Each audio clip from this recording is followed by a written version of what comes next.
The book of Revelation consists of a series of cycles, 7 seals, 7 trumpets, 7 visions of holy war, and we saw that each one of these cycles culminated with the second coming of Christ. And now we are doing the 7 bowls of wrath. We did the first 5 in the last video, and now we will do bowls 6 and 7, which, like the other cycles, will culminate with a vision of the final battle and the second coming of Jesus Christ. The sixth angel poured out his bowl on the great river Euphrates, and its water was dried up to prepare the way for the kings from the east. And I saw coming out of the mouth of the dragon, and out of the mouth of the beast, and out of the mouth of the false prophet, 3 unclean spirits like frogs.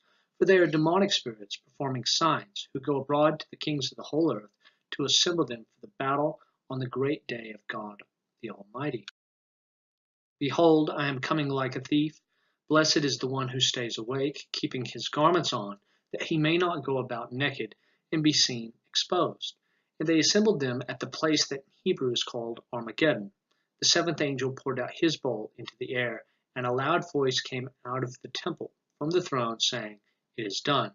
And there were flashes of lightnings, rumblings, peals of thunder, and a great earthquake, such as there had never been since man was on the earth. So great was that earthquake.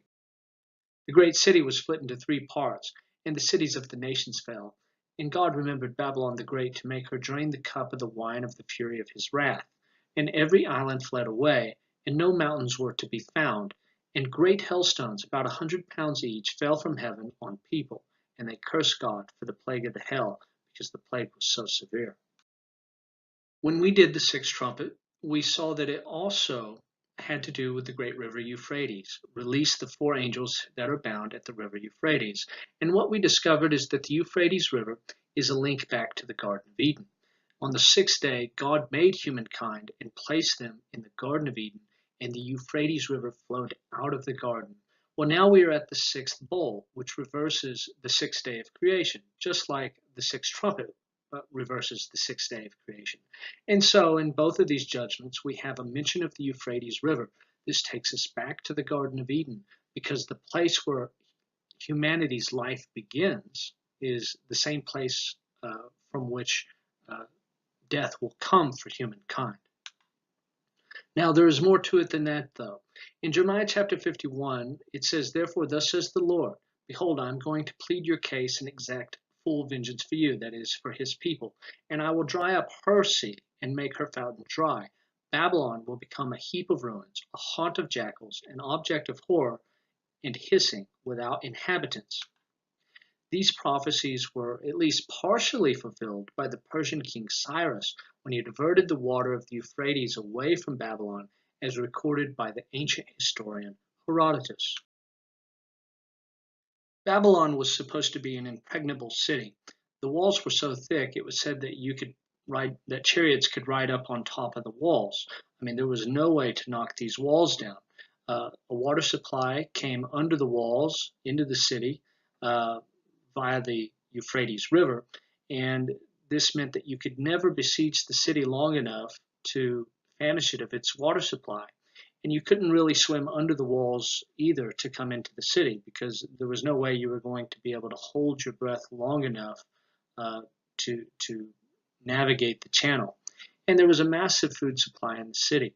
And so if you were besieging this city, the people inside could just wait it out. They had no reason to open the gate for you, no matter how long you besieged the city.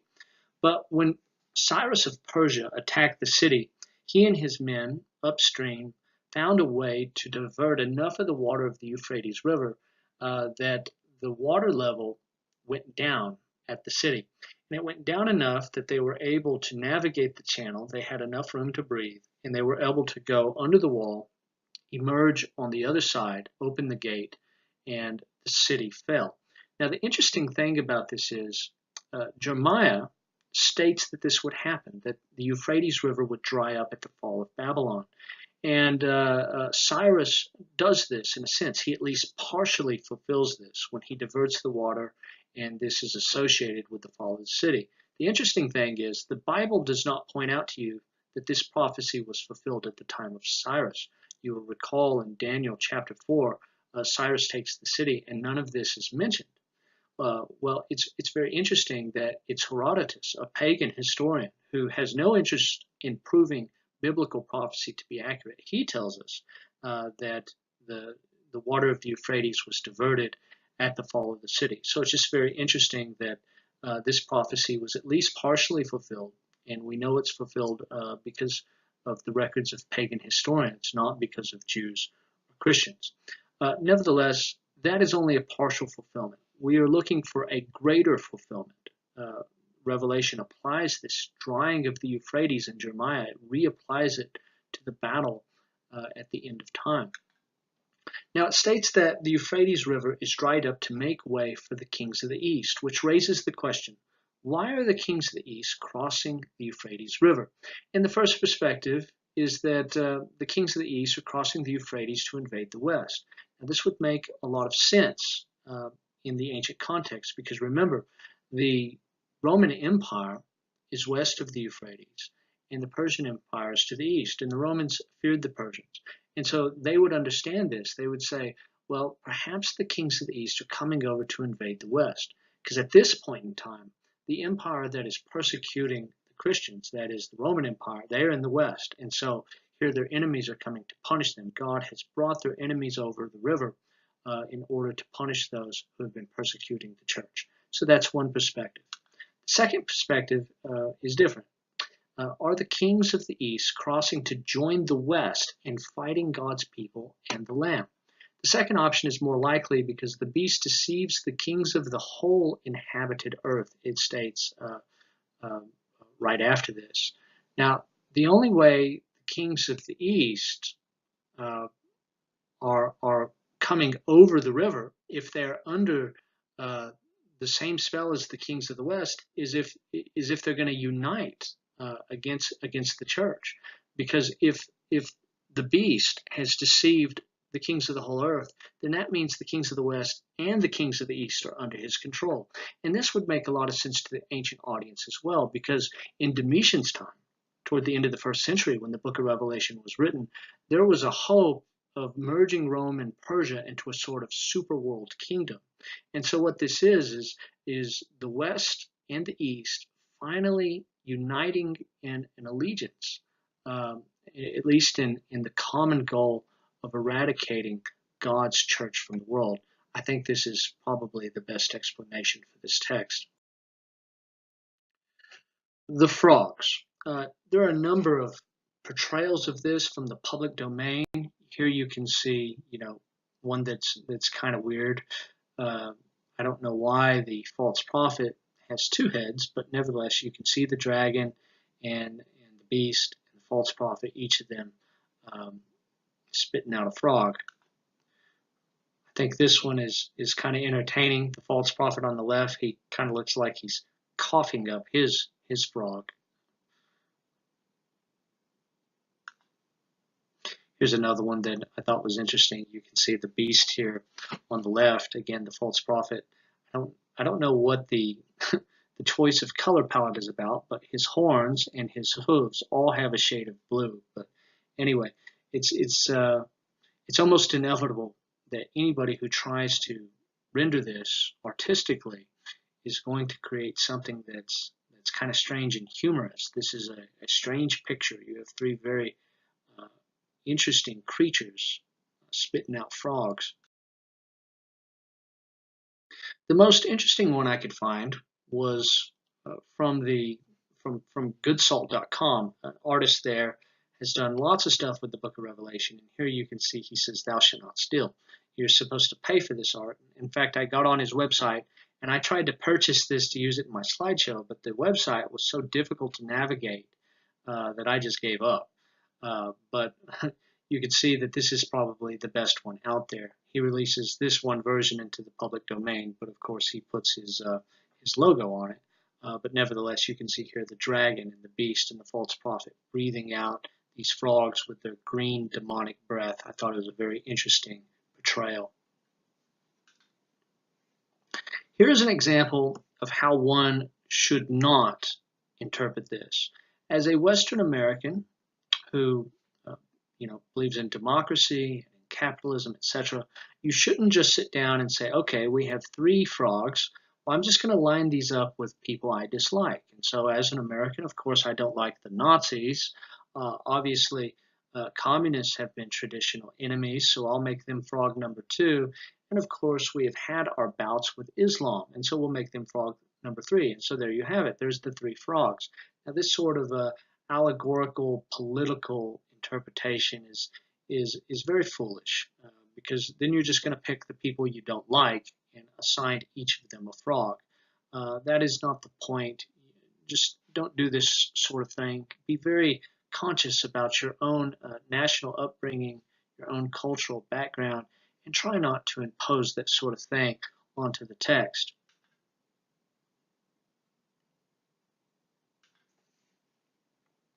The second beast from chapter 13, who is the land beast, is now referred to as the false prophet. This is new. He hasn't been referred to this way before.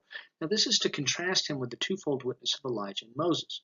Recall that back in Revelation chapter 11, Moses and Elijah represented the church and the church's power to drive God to send plagues against the enemies and the persecutors of the church. And Elijah and Moses both shared in this type of prophetic witness where they spoke truth to those in positions of power, which is exactly what the book of Revelation summons us to do. Now, the false prophet is called that because he is being contrasted with the church. The church has the true prophetic witness of Elijah and Moses, but this false prophet, he has a different kind of witness. In Exodus 8:3, the first place the frogs go is into Pharaoh's house. Right? The frogs are on Pharaoh's servants and in his courts. This was a particular prominent theme of this plague in Jewish memory, because in Psalm 105, when it begins to summarize the plagues of Egypt, it says, "He turned their waters into blood and caused their fish to die. Their land swarmed with frogs, even in the chambers of their kings." So that the frogs went into the chambers of kings and were on royal officials and were on Pharaoh's servants and in Pharaoh's house. This is noteworthy. Now, it makes sense when you get here to the book of Revelation that of all the plagues of Egypt, which would represent the deception of the kings of the earth, it would be frogs. Right? The frogs in Exodus 8, the frogs in Psalm 105, they specifically go into where royalty is. And so here we are in Revelation, and it's the frogs who go to deceive the kings of the earth. Some quarters of Judaism considered the frogs to be the worst of the plagues due to their purported ability to bite people. Now, G.K. Bill says that frogs are chosen to represent deceptive spirits partly because of their characteristic croaking, which is loud but meaningless. All right, now, in various Jewish sources, the frogs of the Exodus plague are said to have made a harsh noise, painful to their hearers, and their croaking is directly linked to human speech that calls for correction, that is ignorant and practically soulless. That's a quote. It is also compared to undisciplined speech. It's compared to the type of speech in which ideas die, and in the type of speech in which there is no sense. Those are all quotes from the rabbis. The croaking of the Exodus frogs became stock language for religiously deceptive and worthless talk. Now, this is interesting. It shows something of the imagination in Judaism. The plague of frogs in Exodus don't mention the croaking of the frogs, but this became part of the interpretive tradition, and the frogs became associated with worthless talk, deceptive talk, and so again, Revelation makes sense in the ancient Jewish context. Here, the frogs are deceitful spirits. In Egypt, the frog plague is partly a polemic against Heket, the goddess of resurrection, who is represented by a frog. As we have seen in chapter 13, the beast and his consorts are trying to deceive the whole world into believing in the beast's resurrection. The serpent in Genesis 3:15, he is wounded on his head by the seed of the woman. Right? Well, this is why in Revelation 13, the child of the serpent, the beast, he has a wounded head because he is carrying around with him the defeat of his satanic father. And so it says that one of the heads, was resurrected. Well, what is that about? Well, as we discussed back in chapter 13, the way that Satan hides his death, the way that he hides his defeat, is by pretending he has a resurrection like Christ, but his resurrection is different. The way that the devil and the beast try to show themselves to be alive when they have already been issued their death sentence is through expressing military power and physical persecution against the church. That's how they hide their defeat. They try to harm the church. They try to dominate the church through various persecuting forces in the world. But this is a fake resurrection. They're trying to hide their defeat by implementing power over against the people of God. The second coming will bring that to an end. Behold, I am coming like a thief. Blessed is the one who stays awake, keeping his garment on, that he may not go about naked and be seen exposed. Now, it is very unusual for Christ to break in the middle of plagues and give a message to his church. As we've seen, as the seals, the trumpets, the visions of holy war, as they come to a conclusion, you see some sort of imagery of the second coming of Christ or some sort of image of Christ himself. Well, in the bowls, it's not like that. Instead, we have Christ speaking to his church, warning them in the final moments that his coming is at hand. In the ancient world, people slept basically in the nude. If you expected an intruder, you stay awake and you keep your clothes on. That makes sense. Jesus is drawing on these assumptions, these sleeping practices of the ancient world. Some see this passage against the background of the warning to the temple guards that if they were found sleeping while on duty, their clothes would be removed and burned. It was important if you were a priest who was on temple guard. This is God's house. This is where he dwells, here in Jerusalem, here in the great temple. And if you were caught asleep, that was a big deal. And so there was a tradition in Judaism that comes down to us that said that if they were caught, their clothes were taken and burned, and they were nude. And this was their shame because they had fallen asleep while on duty. Most interpreters that I have found don't use this as a background for this text, but some of them certainly do. The warning language is taken from the letters to the two most endangered churches, Sardis and Laodicea. Remember, Sardis is the church that is Christian only in name. They are spiritually dead.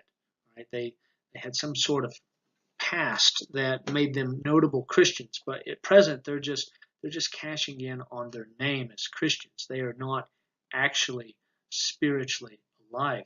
And Jesus told them to stay awake, or he would come like a thief in the night. Laodicea, they were naked, spiritually naked. Now they were clothed really well, and that's kind of the point. They had a thriving clothing industry. Christians there thought because they were financially successful, they necessarily had the blessing and the approval of God. The same sort of delusion that you oftentimes will find in the prosperity gospel message. That's what Laodicea has going on. Now, it's interesting that these two churches, Sardis and Laodicea, those who are Christian in name but not in lifestyle, and those Christians who were very comfort in their materialism, Jesus draws on the warning language from these two churches earlier on in the book and then warns the church in general. Now, the last thing I will say about this is the sixth trumpet and the sixth bowl of wrath reverse, the story of humanity back in the earliest parts of Genesis, or it may recapitulate some of its darker points. It may use them again. Now, remember that Yahweh comes in the garden and he finds Adam and Eve who are ashamed of their nakedness. Well, look at what's taking place here. Jesus is warning of this same thing because, again, the book of Genesis is controlling the way that we interpret Revelation. And they assembled them at the place that in Hebrew is called Armageddon. Armageddon should likely be pronounced Harmageddon, right? And Harmageddon means mountain of Megiddo, right? And it's an interesting thing that they should be gathered to this part, because elsewhere in the Old Testament, consistently, the final battle is in the immediate vicinity around Jerusalem. Well, the plain of Megiddo is about a 2 days walk from Jerusalem, so it's always been a bit of a mystery why it would be located here, and people have come up with all sorts of speculations. Now here is a map on the left, and you can see Jerusalem, and you can see Megiddo up there in a more northern part of the country, and you can see a picture taken from above. Now, Jezreel Valley, this whole area, is a broad valley. Right? Megiddo itself is an inhabited town that has been destroyed and rebuilt many times in history. I mean, there have been so many battles fought here, and so this is definitely a very famous battleground in world history. Here you see a picture of it from above. Some suggest that this must be a symbolic place, since no mountain exists at Megiddo. The town of Megiddo itself is built on a 70-foot tell or hill. You can see that here on the right. You saw the same thing in the last slide. The Hebrew word har, meaning mountain, could possibly refer to a tell or a mount like what we see here at Megiddo. But Geba is the usual word for a semi-prominent hill or mount. Usually har is reserved for mountains in the usual sense. And so you see these pictures from above, and they kind of give you the sense that this place is higher than it is. No, it's 70 feet high, which is prominent. It's more prominent than the plain around it. It is certainly a protrusion, but it's not really a mountain. That's more like a hill. And so people look at this and they say, look, man, this is symbolic, and you don't need to take it too seriously. It's apocalyptic imagery. It's very dramatic imagery. So it calls it a mountain, but it's just using very symbolic language because it's not actually a mountain. That's how some people will deal with this. Now, if it's not, about a specific spot, if it can't be the place where the town of Megiddo was built, perhaps it's just using this language to indicate the wider area of the Jezreel Valley. Famously, Napoleon, when he was here, he looked at this broad valley, which has mountains on every side, and he said there may be no more perfect battlefield in the entire world. And how interesting it is that this place is indicated here in Revelation 16. Now, perhaps it is a reference to Mount Carmel, where Elijah called down fire. Now, this is the closest mountain to Megiddo. Right? It's far in the distance, and so this gives us an alternative, because since Megiddo is technically not really a mountain, you find one. Right? Mount Carmel is good for a number of reasons. First of all, it's a very famous Old Testament mountain. It's in this area, and in Revelation 11 and in Revelation 13, we saw this Elijah language of calling fire down from heaven. So we know this idea is present in the book of Revelation. So maybe what we're seeing here is the kings of the earth being gathered together at Mount Carmel, at the place where Elijah called down fire from heaven, because there's going to be a sort of a greater version of that scene here at the culmination of history. Now, Armageddon, or Megiddo, is a very interesting, it has some various interesting associations in the Bible and in Judaism. And the reason why is because it's sort of a graveyard for dead kings. I mean, this is a place where kings die. I'll give you an example of this in Judges concerning the kings of Canaan. The kings came and then fought the kings of Canaan at Taanach, near the waters of Megiddo. They took no plunder in silver. The stars fought from heaven. From their courses they fought against Sisera. So you see here the battle is near Megiddo, and you see kings being defeated, and you see heaven directly intervening. Well, this is a good background for the final battle in the book of Revelation, because the kings are being gathered together.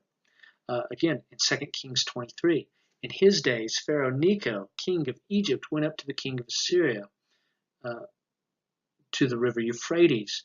And King Josiah went to meet him, and when Pharaoh Necho saw him, he killed him at Megiddo. Now notice this passage mentions both Euphrates and Megiddo, just as Revelation 16 does, which makes it very interesting. Also, King Ahaziah dies here in 2 Kings 9 and verse 27. And these are just examples from Scripture. There are many great battles that take place here in history. And so, since this is the reputation of this place, since it's an area that has become associated with death and a place where the kings of the earth perish, a lot of folks have said, hey, whether it literally takes place here or whether this is just apocalyptic symbolism, the idea we're supposed to get is that this is the battle where the kings of the earth perish. Now, we have to ask the question, though, is it that all these passages on Megiddo in the Old Testament, that they form a sort of collective testimonia, that all taken together, they give you the idea of kings being defeated, kings being killed, and that's what's taking place here? Or is there just one passage in the Old Testament in particular about Megiddo that is especially in the foreground here that John is trying to talk about? Well, it appears that there is. And the reason why we say that is because usually it's Megiddo. There's only one place in the Old Testament where it has an N sound on the end, Megiddon, right? In Revelation 16 here, it doesn't say Armageddon, it says Armageddon, right? Armageddon. And that means that one passage in the Old Testament, Zechariah 12, where there's an N sound on the end, that likely forms the background to what we're looking at here in Revelation 16. And this is a passage we've looked at before in this study. I will pour out on the house of David and on the inhabitants of Jerusalem the spirit of grace and of supplication, so that they will look on me whom they have pierced, and they will mourn for him as one mourns for an only son, and they will weep bitterly over him like the bitter weeping over a firstborn. In that day there will be a great mourning in Jerusalem, like the mourning of Hadad-Ramin in the plain of Megiddo. Now, this is very interesting here, because we have encountered this passage before. At the very first time we heard about the second coming, back in the first chapter, it said that Christ is coming on a cloud, and all the tribes of the earth will mourn for them, those who pierced him. It's a direct allusion to Zechariah chapter 12. And it began a trend that we see throughout the book of Revelation, that certain places, especially Jerusalem, are universalized to be the whole world.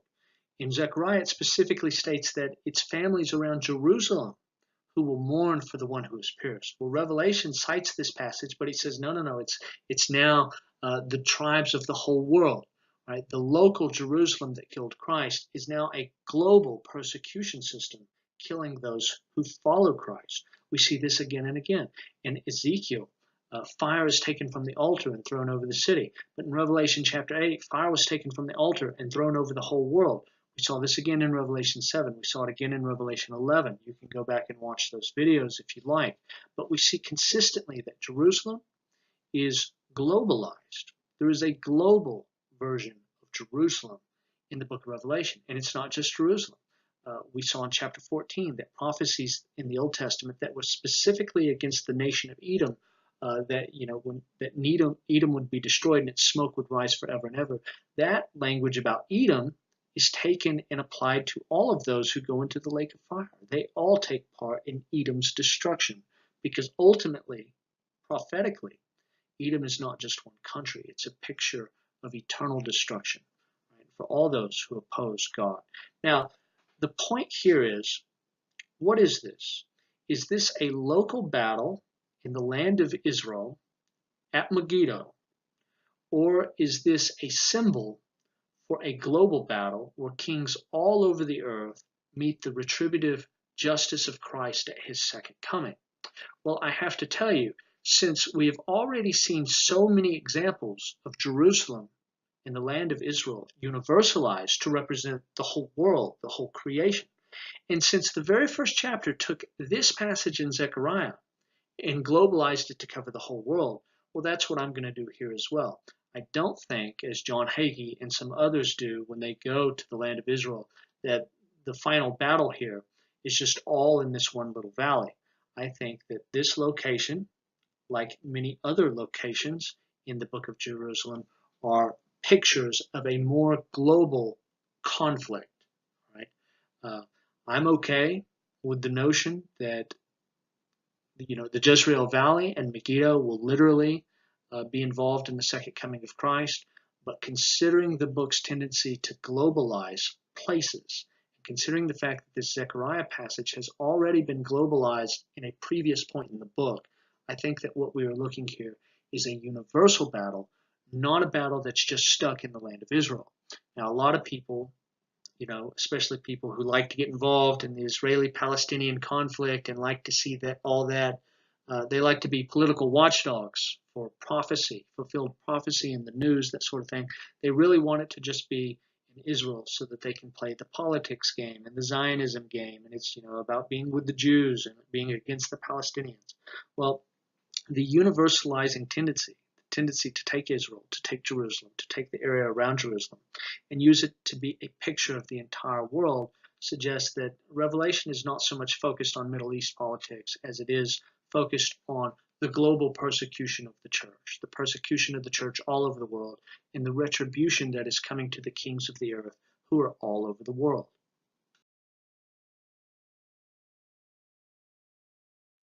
We are still yet to provide a good explanation for why Megiddo would be referred to as a mountain. Now, we saw earlier in this study that the mention of the Euphrates River is a link back to the Garden of Eden, because the Euphrates River comes out of the Garden of Eden. Well, the only other specific place mentioned is the mountain of Megiddo.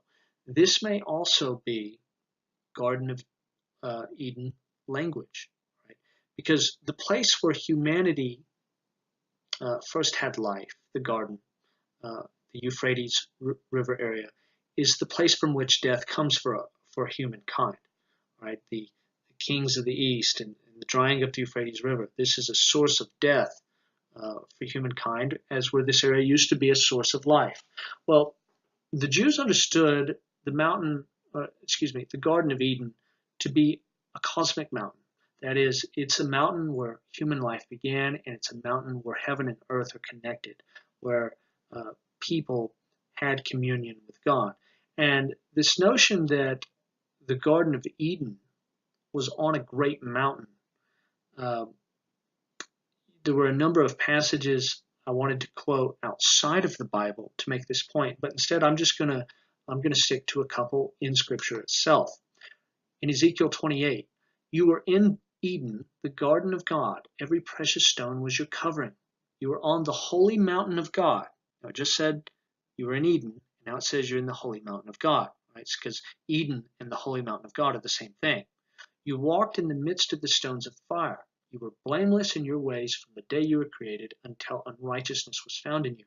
This is an oracle against the king of Tyre, where the king of Tyre is being compared to a cosmic being in God's counsel who fell from grace at the beginning of creation. But you can see here that Eden is a mountain. In Revelation, the restored Garden of Eden, with the tree of life and the river and the whole 9 yards, is located on top of a high mountain in Revelation 21. Right? So in Ezekiel and in Revelation alone, you can tell that the Garden of Eden is this cosmic mountain. It's this great mountain. And so if death begins at the Euphrates River because human life began at the area of the Euphrates River, it also makes sense that they would perish at a mountain, right? Because life began at a mountain, at Eden, and so now life must end at a mountain. The seventh angel poured out his bowl into the air, and a loud voice came out of the temple from the throne, saying, "It is done." The statement, "It is done," echoes when Christ said, "It is done," on the cross. Jesus made this announcement to indicate the debt for human sin had been paid through suffering. However, only those who identify with Christ through faith and faithfulness are covered by the atoning work that spares them from the curse of the law. The announcement in Revelation is similar, suggesting God's wrath and curse have been executed to effect suffering. The difference being that here, for the earth dwellers, there is no substitute to absorb the punishment. Now, penal substitutionary atonement, the idea that God's justice demands that somebody suffer and die for sins. But either you can die because of your sins, or Jesus can suffer for you. He can pay the penalty for you. This is called penal substitutionary atonement. This particular theory of atonement has been attacked, in recent years in the academic circles. There are some Christians around the world who think that this is an awful teaching. You'll find Christians in the Eastern Orthodox Church have other theories of atonement. They're not very big on penal substitutionary atonement. Nevertheless, passages in Galatians say that cursed is any man who hangs on the tree, stating that Christ was cursed in his crucifixion, stated that he became sin, and when Jesus says on the cross, "Father, why have you forsaken me?" I think all of these passages indicate that Jesus is suffering a sort of a penalty. He is suffering the curse of the law on our behalf. And so I believe in penal substitutionary atonement, even though it's not very popular right now in the seminaries and in the theological world. And I think that is what's going on here. It is done was something Christ said because he paid the debt for human sin. It is done is being stated here because now the earth dwellers are paying for their own sins because they do not have the atoning blood of Christ. They do not have the substitutionary suffering of Christ to suffer for them. And so this is likely what this refers to. And there were flashes of lightning, rumblings, peals of thunder, and a great earthquake, such as there had never been since man was on the earth. So great was that earthquake. This, of course, is the expansive Mount Sinai formula. We have encountered this a number of times. And as we have stated each time we encountered it, this formula indicates that we have reached the end.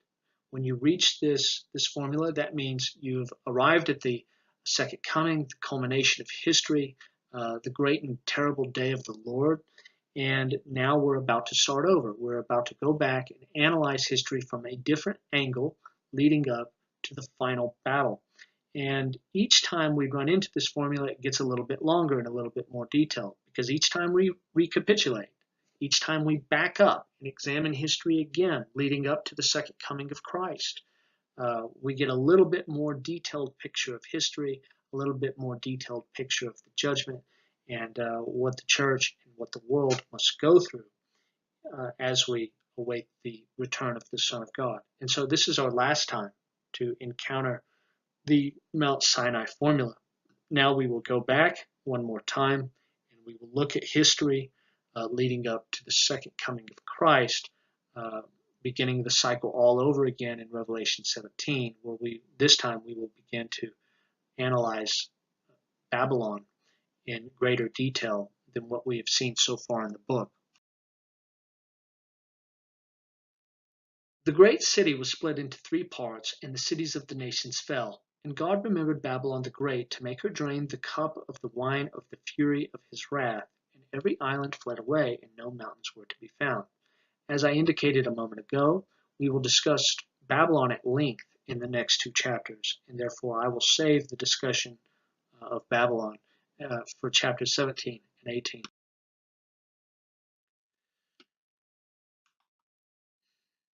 This is the only place in the book that the heavenly temple, heaven itself, and the throne are all mentioned here. And this is to demonstrate what a supreme eschatological moment this is, when all the forces of the divine end of history are brought together. So we have these great icons of power, heaven, the temple, the throne. They're all mentioned here because God has poured out his wrath. As Ani brings out, this completes the judgment on the 4 basic elements of the natural realm according to Greek science. Right? In the immediate context, we've had earth, water, fire, and air. And so from an ancient perspective, decreation is complete, right? Because the wrath of God has wiped out the primary elements from a Greek perspective. The sun and the air were darkened by the smoke coming out of the abyss back when the fifth trumpet blew and the locust came out of the abyss. And now again, we find that the pouring out of the final bowl of wrath is directly on the air. Now, why is this? Now, it may be because the air is a sort of a metonym for the realm of Satan's kingdom. In Ephesians chapter 2 and verse 2, Satan is referred to as the prince of the power of the air. Now, if this sort of thinking is present here, this would make a lot of sense. Not always, but oftentimes in the Bible, we will see this coming up, in Revelation chapter 17. The birds of the air are imagery for demons, for unclean spirits. There are a number of places like that. Think of Matthew chapter 4, the four soils. Jesus is casting out seed, and when the birds come and eat the seeds, this represents Satan coming and taking the word from their heart. And this demonic association with birds of the air, and this association between Satan and the air back in Ephesians chapter 2, if these associations are present in the text here, that explains why the final bowl of wrath is poured out into the air. It is a judgment against Satan's kingdom. 100-pound hailstones. Now those are really big hailstones. The seventh plague in Egypt was hell. There the Egyptians were warned to take shelter before the plague of hell, and many of them did. Right? There were, it wasn't so relentless, of course. Now, Revelation's hell scene is upgraded to a global scale, with no indication that there is any place to hide from the scale. This is by far the worst plague that we have encountered in Revelation, 100-pound hailstones. Now, I thought it was interesting what Osborne says when teaching this passage. He says, one of my students figured such a hailstone would be 17.6 inches in diameter. Right? That's at 59.8 pounds per cubic foot. In the Guinness Book of World Records, the one back from the 1997 edition, the largest hailstones in recorded history, that is, that the Guinness Book of World Records was able to verify, were 2.25 pounds, which fell on Bangladesh in April 14, 1986, killing 92 people. Right? The largest in the United States up to that point that had been verified were a little over 1.5 pounds, which fell on Coffeyville, Kansas, September 3rd, 1970. So this is a very formidable picture of final judgment. Now, I looked to see if there was, bigger hailstones that had been verified since that point, and I found on YouTube, some of the storm chasers talking about this. And according to the storm chasers, the largest recorded hailstones, again, were about 2 pounds, and they fell in Vivian, South Dakota, July 23rd, 2010. They were 8 inches across. And here you can see the storm chaser has made one in his freezer and chipped off enough to reduce it to the right weight and the right size to be a reconstruction of this 2-pound hailstone. So you can see what he has in his hand is obviously extremely deadly. But then you think that's only 2 pounds. 100-pound hailstone, that would be absolute destruction. 3 times this chapter relates that they have blasphemed the name of the Lord. This may explain why the chapter culminates in devastating hell, because being stoned to death was the death penalty for those who had blasphemed God's name. As it says in Leviticus 24 and verse 16, anyone who blasphemes the name of the Lord is to be put to death. The entire assembly must stone them, whether foreigner or native born. When they blaspheme the name, they are to be put to death. And thus the 100-pound hailstones become the curse of the law, right? Modeled after Moses' prescribed mode of public execution for blasphemers. And this is an appropriate end. They are under the curse of the law. Jesus did not bear the curse of the law for them because they did not trust Jesus as Savior and follow him into the kingdom of God. And so they suffer the curses of the law. And as they blaspheme, they will come to the prescribed end that the law gives for blasphemers. They will be stoned to death with these devastating hailstones. Notice also that this coincides with the sixth seal. The sixth seal says the sky was split apart like a scroll when it is rolled up, and every mountain and island were moved out of their places. And now here we are at the last bowl of wrath, and it says every mountain and island were moved out of their places. Again, this is proof that the book of Revelation is not written in chronological order. It is written in cycles. The seals, the trumpets, the visions of holy war, and now the bowls, they all culminate with this final battle with global destruction, with the second coming of Jesus Christ. And so here we are. Once again, we have gone through the cycle. We've arrived at the last battle. We have met the Mount Sinai formula, which means we are going to recapitulate. We're going to back up again and look at history from another perspective, leading up to the second coming of Christ. And so, Mystery Babylon, that is the subject of the next few chapters. And so I hope you will join me for that study. The upcoming cycle is the most detailed of all the cycles. These have been generally vague pictures. I mean, they've revealed a lot and they've said a lot, but generally vague pictures of the end of God's judgment. But now we're going to see very specific pictures. What is wrong with the world system? What is wrong with Babylon? That's what the next few chapters will address. I hope you'll join me for that.